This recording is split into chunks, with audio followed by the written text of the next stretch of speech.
Okay, so you just finished a big psychedelic ceremony and had a massive journey and gained an incredible insight. But now everything is too bright, too loud, too much, and you're wondering what life will be like now you gained your big insight. So if you're not back yet, you're not alone. You didn't break your brain, you're just between worlds. In this video, I'll share what actually worked for me and give you some simple and safe ways to integrate your psychedelic aftermath to help you balance between the two worlds. Hi, I'm Tony, talking about what's beyond the ordinary, everyday life psychology so we can think differently about life's deeper meaning. In my last video, I shared my first big ayahuasca retreat, how it cracked me open, and how it took almost 2 weeks to feel even close to back. So click here to check it out. After that experience, I knew I need to find a better way to deal with the spiritual aftermath next time.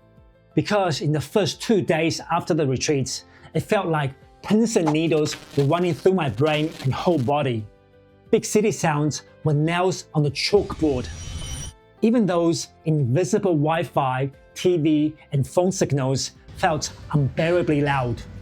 I was stuck in an alternate universe state, thinking I'm not me, and the world isn't real.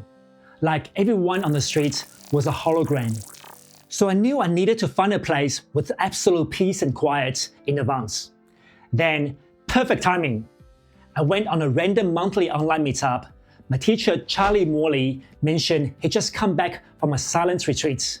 Peaceful room, alone time, deep rest. So I decided to book the same place. And over the next year, I did 4 one-night ceremonies. Each one went deeper into the void. The involuntary shaking got stronger. And every single time I pre-planned my journey process, I booked 3 to 4 days off work and went straight to the Tibetan Buddhist Silent Retreat Center Charlie recommended. Minimal sound, minimal talking, healthy vegan food, and close to nature. Just a safe place to stabilize, sleep, and reset. My plan was simple, boring, and wildly effective. Minimal stimulation, soft lights, low noise, plain water, and healthy vegan meals. Phone on the airplane mode, only used for journaling, gentle meditation music, or a spiritual audiobook.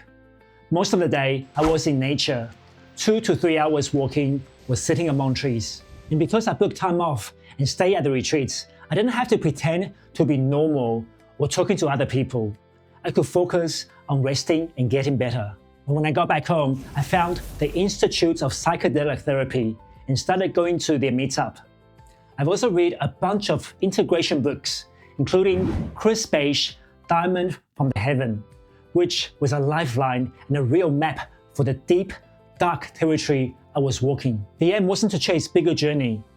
The goal wasn't to chase bigger trips. It was safety, recovery, and coming back whole. Okay, so when I say psychedelic aftermath, it means post-trip window when your brain and body are still rebooting. It's the days or weeks after the ceremony where your brain is like your iPhone installing a major update. It's temporarily crashing down before relaunch. It's the post-trip reset window where your perception, mood, and arousal are a bit too much, while your brain networks resettle. What happens is when classic psychedelics like psilocybin or DMT hit the 5-HT2A receptor of the brain and temporarily loosen the brain's REBUS prediction model. So you get this big perception and a big meaning, and then a short period of extra noise while it all restabilizes. These have all been well researched and documented by various academic articles. And during the aftermath window, 3 things tend to show up. First, I don't feel back yet. Reality looks normal but feels off. That's lingering disorientation. Brief spells of depersonalization like, I'm not me, or derealization like, the world feels unreal. And short blips are common, similar to how I saw people walking on the streets look like holograms. Second, everything is too much. Lights too bright, sounds too loud, emotion too intense. That's sensory and emotional flooding.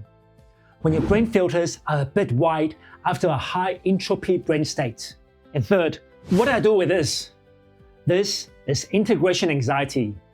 Huge insights meets working on the Excel spreadsheets, report deadlines at work, and washing the dishes. The job now is integration, turning holy insights into so now what, with small repeatable steps and habits to make sense of our insights and then live one tiny piece of it at a time. And yes, there are lots of research data on the post-psychedelic phase. Research describes a real psychedelic aftermath window, sometimes lovely, sometimes wobbly, that lasts from days to weeks. One mixed method study looked at 608 people who specifically reported difficulties lasting more than a day. What's the most common issues? Anxiety and fear, existential wobble, social weirdness, and depersonalization and derealization. But if after 2 weeks you're still getting persistent hazy visions and it's distressing, then you should talk to a specialist, like one of the psychedelic informed therapists from the Institute of Psychedelic Therapy. I put their website link in the description below. Okay, so here are my 3 biggest tips on how to recover and integrate better from your psychedelic aftermath. First, switch to the quiet, do not disturb mode for the first 2 to 3 days after your psychedelic retreats.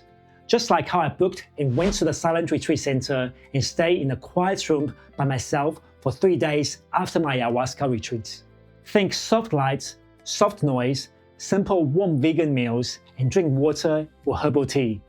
So no coffee or sugary drink. Put your phone on airplane mode and only use it for journaling or gentle music, and no scrolling through social media or swiping on Tinder or Grindr. And if you can, add 2 short nature breaks a day. Sit by a tree or walk slowly in a green space, because studies show that time in nature reliably turns down mental overactivation. Second, slow everything down for a few days.